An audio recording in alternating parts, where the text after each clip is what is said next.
تکبیر تشریق کن کو آتی ہے جی؟ کوئی بھی سنا دیں، سنائیں حضرت، آپ سنائیں۔ ہاں جی، تکبیر تشریق کیا ہے؟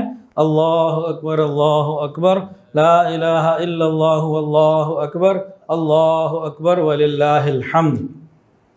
ایک تو اس پورے عشرے میں پڑھتے رہنے چاہیے، یہ مستحب ہے، اس پر ہم لوگ بالکل عمل نہیں کرتے، ہمیں بڑی شرم آتی ہے، اللہ کا نام لینے میں بڑی شرم آتی ہے۔ یہ پورا عشرہ میں کرتے رہنا مستحب ہے، لازم کرتے رہنا چاہیے، اپنے اوپر لازم کریں اس کو۔ صحابہ کرام بازاروں میں نکل جاتے تھے اس نیت سے کہ لوگ بھی کریں، خود بھی پڑھتے تھے، لوگ بھی ان کے ساتھ پڑھتے تھے۔ تو ان 10 دنوں میں ایام تشریق کی بات الگ ہے، یہ تکبیرات تشریق ان 10 دنوں میں پڑھتے رہنا مستحب ہے، اور اس پر ہمارا عمل نہیں ہے، یہ کوشش کر کے کرتے رہنا چاہیے۔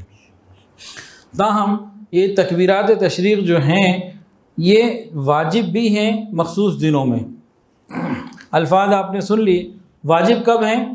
9 ذوالحجہ کی صبح سے لے کے 9 ذوالحجہ کی فجر سے لے کے 13 کی عصر تک، 9 10 11 12 4 دن کی 5 نمازیں لگائیں تو 20، اور 13 کی 3 نمازیں تو 23 نمازیں ہو گئیں۔ اور ہر فرض نماز کے بعد ایک مرتبہ مردوں کو مناسب اونچی آواز سے اور عورتوں کو آہستہ آواز سے پڑھنا واجب، اور ہر مسلمان کے اوپر، وہ مسافر ہے، مقیم ہے، چھوٹا بڑا، مرد عورت، اور حاجی بے حاجی، سب کے لیے پڑھنا ہے، سب نے پڑھنا ہے ایک مرتبہ۔ اگر نہ پڑھا تو توبہ استغفار ضروری ہے، اللہ سے معافی مانگنا ضروری ہے، اس کو چھوڑ دینا، اس کا ترک گناہ ہے۔ تو ایام تشریق ہیں 9 تاریخ سے لے کے 9 کی فجر سے 13 کی عصر تک، تو اس میں ہمیں یہ شوق سے پڑھنا چاہیے، یہ واجب ہے۔ جو پہلے والا بتایا 10 دن والا، وہ واجب نہیں، مستحب ہے۔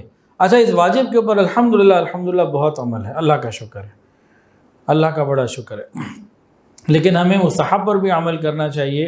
اور ان دنوں میں بھی جب ایام تشریق میں ہر فرض نماز کے بعد ایک مرتبہ پڑھنا واجب ہے، ان دنوں میں بھی ہمیں چلتے پھرتے گاہے وقتاً پڑھتے رہنا چاہیے، تاکہ اللہ کی عظمت ہمارے دلوں میں بڑھے، گناہ کرنا کم ہو جائے گا۔ جب اللہ کی عظمت اور بڑائی ہمارے اندر بڑھ جائے گی تو گناہ سے خود بخود نفرت پیدا ہوگی۔ تو کریں گے جی انشاءاللہ، پھر پڑھ لیں اللہ اکبر لا الہ الا اللہ اللہ اکبر وللہ الحمد۔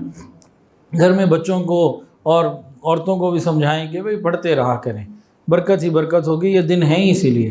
پھر پڑھ لیں اللہ اکبر لا الہ الا اللہ اکبر وللہ الحمد۔ ماشاءاللہ، تسبیحات میں پڑھیں گے یہ انشاءاللہ۔